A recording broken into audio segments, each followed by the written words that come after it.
સૌથી મોટા સમાચાર કે જ્યાં સુરતમાં શિક્ષિકા છે તેમના એ આપઘાતનો મામલો સામે આવ્યો છે, જેમાં પાટીદાર સમાજના સામાજિક આગેવાનો છે તે હવે મેદાને આવ્યા છે। સાથે સાથે દીકરીને ન્યાય અપાવવા સામાજિક આગેવાનો હવે સીએમને પત્ર પણ લખી રહ્યા હોવાની વાત સામે આવી રહી છે। સૌથી મહત્વના સમાચાર કે જ્યાં સૌરાષ્ટ્ર લેવા પટેલ સમાજ ટ્રસ્ટ રાજકોટ દ્વારા મુખ્યમંત્રી ભૂપેન્દ્ર પટેલને પત્ર લખવામાં આવ્યો છે। જેતપુરના ધારાસભ્ય જયેશ રાદડિયાએ સીએમને પત્ર લખીને ન્યાયની માંગણી કરી છે, કારણ કે સૌરાષ્ટ્ર લેવા પટેલ સમાજ ટ્રસ્ટના પ્રમુખ જયેશ રાદડિયા છે ને તેના દ્વારા પત્ર લખવામાં આવ્યો છે અને ન્યાયની માંગણી કરવામાં આવી છે। સાથે જયેશ રાદડિયાએ ન્યાયિક તપાસ કરવાની માંગ કરી છે, પત્રમાં ઉલ્લેખ કર્યો છે।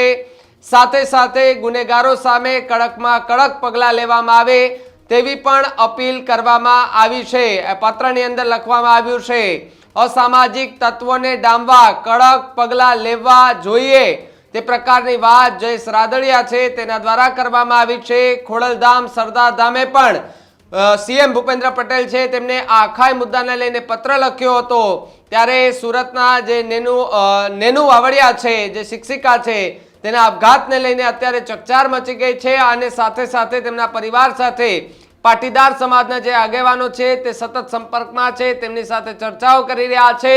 સરકાર સુધી જે વાત છે તે પણ કરી રહ્યા છે। મહત્વની વાત છે કે જ્યાં જે દીકરી છે જે પરિવારે જે દીકરી ગુમાવી છે તે પણ અત્યારે ન્યાયની માંગણી કરી રહી છે ને તેની પડખે સમાજ અત્યારે ઊભો છે। પહેલા ખોડલધામનો પત્ર આવ્યો, ત્યારબાદ સરદારધામ દ્વારા પત્ર પણ લખવામાં આવ્યો, ત્યારબાદ અલગ અલગ જે સંગઠનો છે પાટીદાર સમાજના તેના દ્વારા પણ સીએમને પત્ર લખીને ન્યાયની માંગણી કરવામાં આવી છે।